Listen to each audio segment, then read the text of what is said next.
আসসালামু আলাইকুম, সবাই কেমন আছেন? আজকে আরেকটি ভিডিও নিয়ে চলে আসলাম আপনাদের সাথে শেয়ার করার জন্য। আশা করি ভিডিওটি আপনাদের কাছে অনেক অনেক ভালো লাগবে। চিকেন মশলা তৈরি করব। মশলা তৈরি করতে যা যা লাগবে সম্পূর্ণ আপনারা প্রথম থেকে শেষ পর্যন্ত দেখবেন। এখানে আমি 2 পিস রানের পিস নিয়েছি, এটা হচ্ছে ব্রয়লার মুরগি। রানের পিস নিয়েছি 2 পিস, আর নিয়েছি বুকের অংশ, সেটাও 2 পিস নিয়েছি। তো মশলা তৈরি করতে যা যা লাগবে, এখানে সামান্য লবণ এখানে অ্যাড করে দিলাম। এরপরে দিয়ে দিচ্ছি একটু গরম মশলার গুঁড়া দিয়ে দিচ্ছি সামান্য, সব কিছু সামান্য আমি এখানে অ্যাড করে দিব। হালকা দিয়েছি গুঁড়া মরিচ, তারপরে আদা রসুনের পেস্ট, সবই সামান্য সামান্য এখানে অ্যাড করতে হবে। সামান্য হলুদ দিয়েছি। এখন দিয়ে দিচ্ছি সামান্য পরিমাণে আটা দিয়ে দিচ্ছি। আটাটাও সামান্য পরিমাণে দিবেন, আটা না থাকলে ময়দা দিলেও চলবে। আর দিয়ে দিচ্ছি লেবু, পরিমাণ মতো লেবু দিয়ে সুন্দরভাবে এটা মেখে রেখে দিতে হবে। এটা সুন্দর করে একদম মেখে আমি ফ্রিজে রেখে দিয়েছিলাম, মাত্র 30 মিনিটের জন্য ফ্রিজে রেখে দিয়েছি। এরপরে একটা প্যান চুলায় বসিয়ে সেখানে আমি পরিমাণ মতো তেল দিয়েছি। একটু মানে ডুবা তেলে ভাজতে হবে এটা।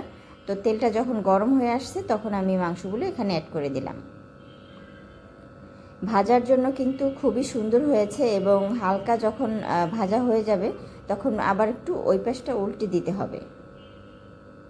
এভাবে উল্টে পাল্টে এগুলো ভেজে নিতে হবে। হালকা পরিমাণে বারবার উল্টে দিতে হবে যেন পুড়ে না যায়, তাহলে খাবারটা খেতে একদমই মজা লাগবে না। তো যাতে উল্টে না যায় সেজন্য আমি আবার একটু উল্টে দিচ্ছি। আমার কিন্তু ভাজা কমপ্লিট হয়ে যায় না, বাট এখনও দেরি হবে আরও ভাজতে। আর এই খাবারটা মশলাটা, চিকেন মশলাটা আপনারা যে কোনো মুহূর্তে তৈরি করে খেতে পারেন খুবই সহজে। রেস্টুরেন্টের মতো তার চেয়েও ভালো হয় বাসায়। আপনি চাইলে এভাবে তৈরি করে খেতে পারেন খুবই সহজে। আমার কিন্তু ভাজাটা দেখতেই পাইতেছেন কালারটা চেঞ্জ হয়ে গেছে, এবং ভাজাটা কিন্তু অলরেডি প্রায় হয়ে গেছে, একদম হয়ে যায় না, প্রায় হয়ে গেছে। খুবই সুন্দর দেখাচ্ছে কিন্তু। অলরেডি ভাজা হয়ে গেছে। আমি আর একটা প্যান বসিয়ে দিয়েছি চুলায়। এখন আমি সামান্য তেল এখানে অ্যাড করে দিব, সামান্য পরিমাণে এখানে তেল দিতে হবে। এরপরে তেলটা যখন হালকা গরম হয়ে আসবে তখন আমি এখানে কিছু রসুন কুচি সেটা এখানে অ্যাড করে দেব। আর মশলা তৈরি করতে অবশ্যই রসুনটা কিন্তু লাগবে। তো যাই হোক, আমি এটা সুন্দরভাবে একটু ভেজে নিচ্ছি। বাদামি কালার হবে না, তার একটু হবে, বাদামি কালার হওয়া যাবে না। সুন্দরভাবে ভেজে নিচ্ছি একটু হাতের সাহায্যে খুব সুন্দর করে ভেজে নিতে হবে। আমার কিন্তু ভাজা অলরেডি হয়ে গেছে। এখন আমি এখানে সয়া সস দিয়ে দেব, পরিমাণ মতো এখানে সয়া সস দিয়ে আবার একটু সুন্দর করে নেড়ে চিড়ে দিতে হবে। হাতের সাহায্যে খুব আস্তে আস্তে করে সুন্দরভাবে নেড়ে চেড়ে দিতে হবে। এখানে সয়া সস দিয়েছি। এখন আমি দিয়ে দিচ্ছি এখানে টমেটো সসটা দিয়ে দিচ্ছি এখানে পরিমাণ মতো। 2 চামচ পরিমাণে দিয়েছি, 4 চামচের 2 চামচ। তো আপনারা এইভাবেই আসলে পরিমাণ মতো দিয়ে দিবেন।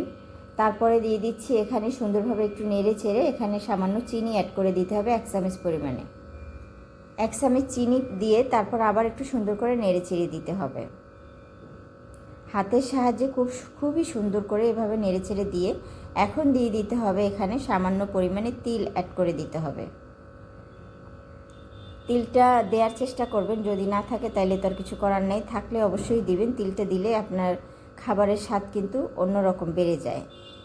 এখন আমি ভাজা মাংসগুলো এখানে অ্যাড করে দিচ্ছি। সুন্দর করে উল্টে পাল্টে এই মশলার সাথে মিশিয়ে নিতে হবে একেবারে।